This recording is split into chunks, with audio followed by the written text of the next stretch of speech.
Winter was one of the toughest, most relentless enemies that armies faced on the Eastern Front during World War II.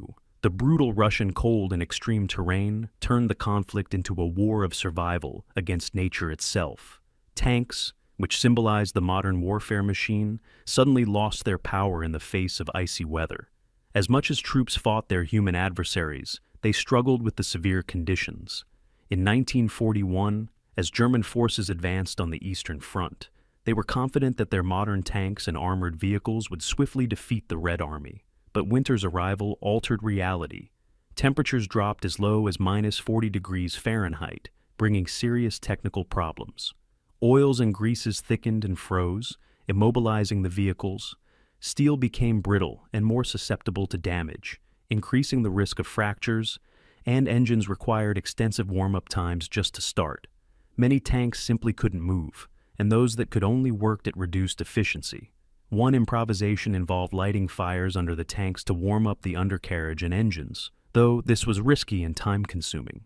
These fires could reveal positions to enemy forces, and the bitter air made warming take longer than anticipated. Snow became an additional obstacle to tank mobility.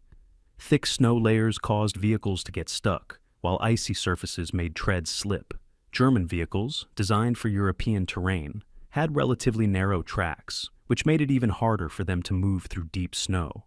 In contrast, the Soviet T-34, with its wider tracks, was better suited to these conditions. The wider tracks distributed the tank's weight more evenly, preventing it from sinking into the snow. For many German soldiers, the T-34 became a symbol of Soviet resilience in harsh winter conditions. Both sides quickly realized that technology alone wouldn't win the war in these conditions. Soviet troops, familiar with extreme winters, skillfully used them to their advantage. Guerrilla attacks on German supply convoys became common, and snow-covered ambushes were nearly impossible to detect.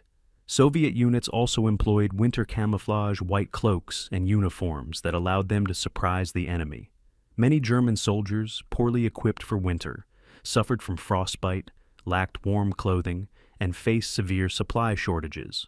The low temperatures affected morale, and the absence of winter gear made them more susceptible to illness and physical decline. German command had not anticipated that the Eastern Campaign would stretch into the winter months, which proved to be a crucial miscalculation. Eventually, both sides began to adapt to winter warfare. The Germans introduced warmer clothing, gloves, and modified equipment, including additional heaters and tanks.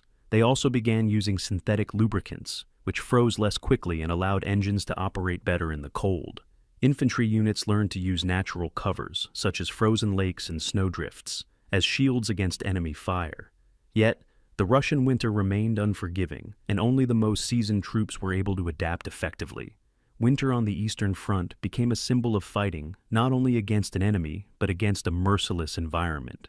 Tanks, which were supposed to be powerful weapons, sometimes became useless in these extreme conditions, and nature harshly reminded soldiers of its power over technology. On the Eastern Front, victory or defeat was often determined not only by combat skills, but by the sheer ability to survive. If you want more, let me know in the comments, subscribe, and leave a like. Thank you.